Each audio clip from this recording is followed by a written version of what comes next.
Lo decíamos en el comienzo, tiene que ver con los números que ha publicado el INDEC respecto a la canasta básica y los aportes que se deben ganar para evitar el umbral de pobreza. El costo de la canasta básica total, que mide el umbral de ingresos necesarios para que una familia de 4 integrantes no sea considerada pobre, subió un 3,3% en enero de este año con respecto al mes anterior y alcanzó los 78.624,46 pesos, según el último relevamiento del Instituto Nacional de Estadísticas y Censos. De este tema vamos a hablar con el licenciado Lavín Abraham, que es economista, para conocer más detalles de esta situación que vuelve a impactar a la Argentina con una alta inflación.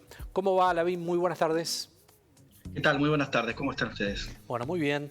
Números que siguen sorprendiendo, medidas que no se toman y la inflación que sigue arriba con costos realmente altos. Es un número que impacta mucho en la economía, Lavín, ¿no?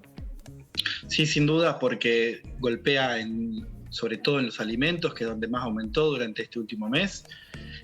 Tuvimos una inflación a lo largo del año pasado de casi 50%, comparable, muy superior al año 2020, que fue 36%, y comparable a los 2 últimos años del gobierno anterior, donde también estuvo en este nivel aproximadamente entre 48 y 55 puntos.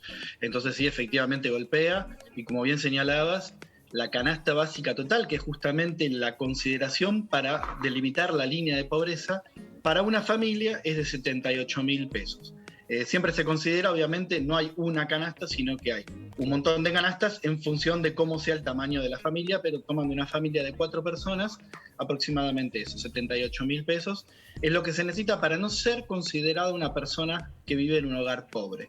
Efectivamente, nos golpea y tenemos un año de altísima inflación, el que ha pasado, y probablemente un año por delante donde se modere un poco esta inflación, pero tenemos algunas tendencias, sobre todo en la economía mundial, y esto es un poco lo preocupante, unas tendencias en la economía mundial que nos muestran que hay inflación por todas partes. Si bien en Argentina estamos, por así decirlo, acostumbradas y acostumbrados a que haya inflación, esto es un fenómeno que ahora está en prácticamente todo el mundo, y en la mayoría de las economías de los países centrales hubo inflación prácticamente récord de los últimos 30 o 40 años. Entonces, efectivamente, esto también va de alguna manera a impactar un poco más en un país como el nuestro, que ya tiene una inercia inflacionaria. Entonces, hay aumentos de precios internacionales, de los alimentos internacionales, de la energía, y esto efectivamente de alguna manera va a seguir manteniendo por lo menos un piso de inflación por los próximos meses.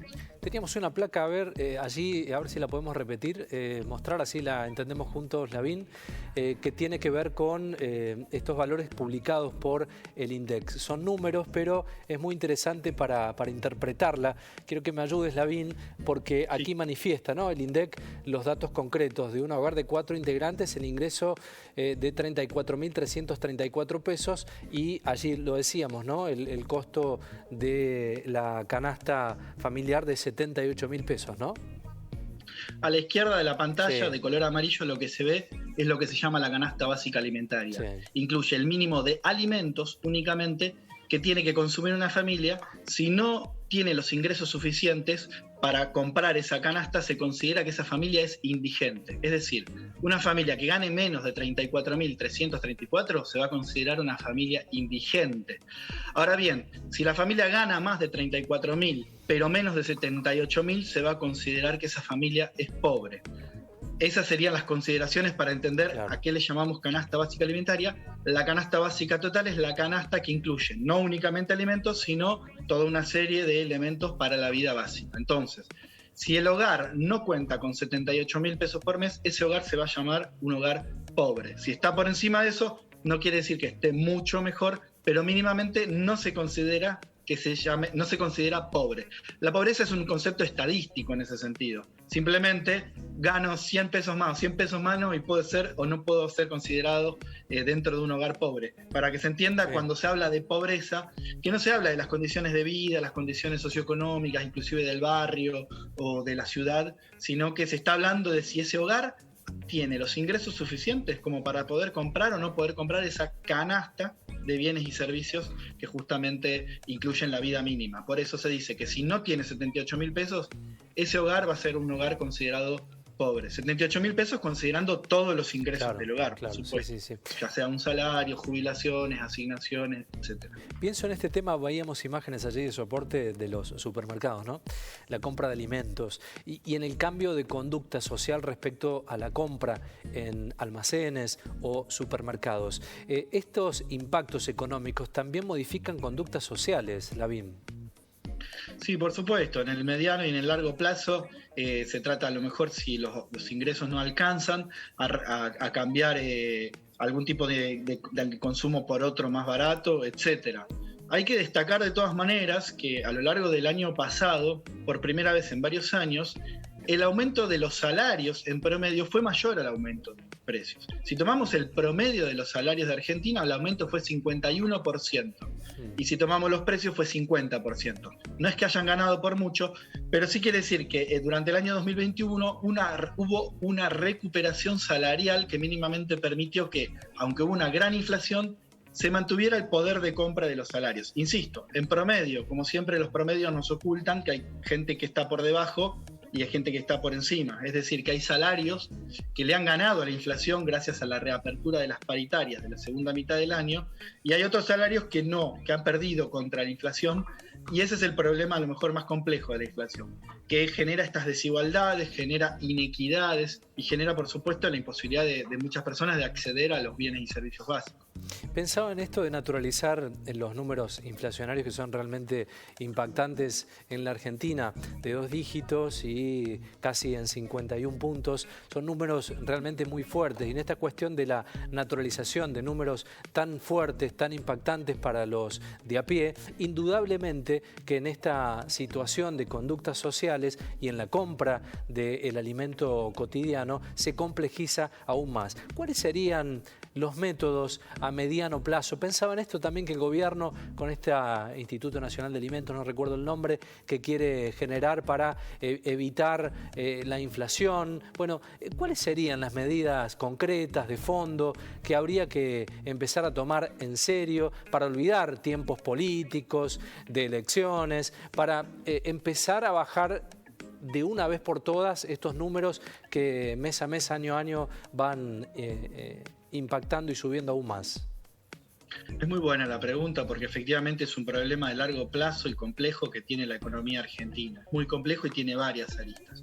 Por un lado, se ha enfrentado con el control de algunos precios. Esto puede servir en algunos momentos, porque en algunos supermercados se han puesto, pero no en todos los supermercados, algunos precios de referencia, y esto implica que uno va a comprar a lo mejor el precio más barato y otras marcas van a lo mejor a no aumentar para poder competir con la marca que tiene el precio controlado. Esto es una herramienta que un poco sirve. Lo de la empresa pública de alimentos es una idea que lo que intenta es llevar directamente desde los productores hacia los consumidores algunos productos básicos. De esa manera, ahorrando algunos, podríamos decir, algunos eslabones en la cadena de distribución, puede ser que ciertos precios sean más bajos y de esa manera contribuir a que no haya, por lo menos que haya una referencia de precios más bajas y evitar los abusos y evitar los márgenes exagerados que algunas grandes empresas tienen. No hablo de los pequeños comerciantes, que en general lo que tratan de hacer únicamente es mantener sus ganancias. Hablo por ahí de grandes cadenas. Pero me parece que en el mediano y largo plazo la salida tiene que ver con el crecimiento económico y con las exportaciones. ¿Por qué es esto? Porque efectivamente un crecimiento económico va a permitir una mayor trabajo, mayor cantidad de empleos, mejores salarios en general, es decir, no un salario, no hablo del aumento de salario, sino hablo de un nivel salarial que permita comprar todas las cosas y que permita justamente que no haya esta puja permanente por los precios, y las exportaciones para mantener el tipo de cambio controlado. Las exportaciones permitirán tener reservas y de esa manera, teniendo el dólar controlado, evitar la especulación, evitar esta permanente búsqueda de ganancia financiera. Bueno, bajando esos negocios es probable que tengamos una tendencia a una baja de la inflación. Yo creo que no es un problema que se resuelva de la noche a la mañana.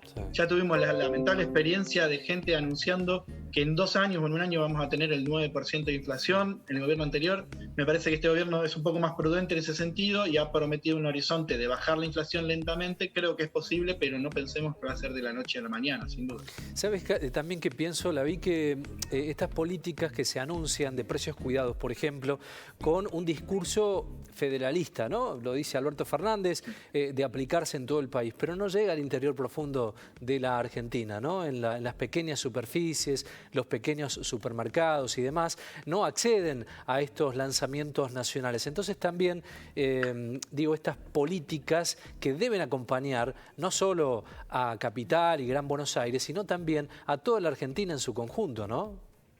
Sí, coincido plenamente, es fundamental que sí, se va a hacer esta nueva empresa, creo que se me congeló la imagen, esta nueva empresa de alimentos.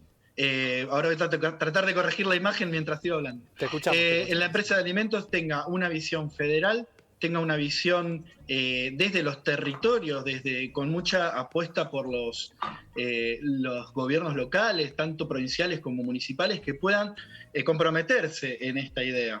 Quiero decir, si va a haber una empresa de alimentos, esta empresa de alimentos tiene que tener locales en todas las ciudades pequeñas y medianas de todo el interior de nuestro país, porque si no, efectivamente, termina pasando que se aplica siempre sobre Buenos Aires, sobre el conurbano, y se olvida del resto de las argentinas y los argentinos. Totalmente. David, gracias por el tiempo y por la comunicación, ¿eh? No, muchísimas gracias a ustedes. Disculpen, no sé qué pasó con mi cámara, pero bueno. No hay problema, pero te recibimos bien, te recibimos bien. Muchas gracias. Muy amable.